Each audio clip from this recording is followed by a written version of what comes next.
Hi, my name is Madeline Ferrer. Today I'll be talking about feminist and post-structuralist theories as well as its connection to early childhood education. Feminist and post-structuralist theories aim to challenge the basic foundations of universal laws, dismissing the possibility of an objective, stable, and value-free set of beliefs. This demonstrates that society's ways of thinking and values should not be confined to the laws and principles of a linear perspective. Instead, knowledge should be deemed as socially constructed through active interaction and communication with the world and environment in which we grow up in, thus emphasizing that knowledge through this lens can be ever-changing because of the cultural and social factors that shape a society. Feminist and post-structuralist theories offer insight into issues of power, equity, and social justice in early childhood settings. In relation to early childhood education, feminist and post-structuralist theories explore the central theories of child development that are typically molded by white, westernized views of children. This means that traditionally drawn-on theories may be misconstrued due to the power of patriarchy and its influence on the development of social structures. As a result of these theories, educators may neglect what is really happening in the everyday lives of the children with whom they work with. This can negatively impact the learning and growth of the children at hand. I will now hand the audience over to Gunilla Dahlberg and Gail Canella, who were some of the many feminist and post-structuralist theorists. Hello, everyone. Hi, my name is Gunilla Dahlberg. I'm the Professor of Education at Stockholm University. I'm striving to look within the knowledge of childhood itself and the purpose of early childhood facilities.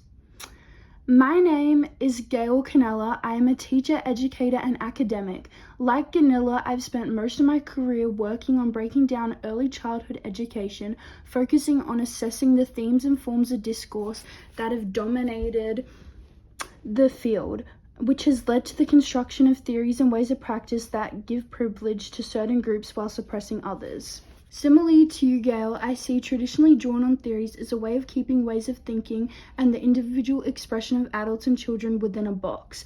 I have been exploring the meaning of quality in early childhood environments. I believe that there are other options for understanding and evaluating early childhood pedagogical work. The notion of quality implies a shared understanding of levels of achievement all children must reach. However, I consider that quality perceived in this way reflects a linear perspective of the world that not all people share. I'd like to touch on the ageism embedded within adult-child categories. These categories too often privileges adults' meanings, thus influencing how children see the world through the perspectives of our own.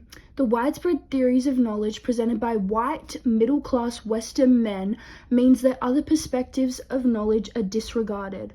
I believe that the term child development is an imperialist notion, one in which promotes the idea that children and diverse cultures are backwards.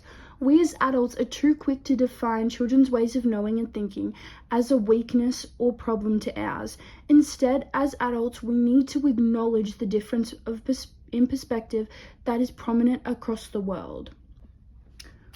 Perfectly said, Gail. Educators within an early childhood environment who are responsive to complexity and diversity, open and engaging and enhancing perspective, in opposed to the narrowly defined concept of quality.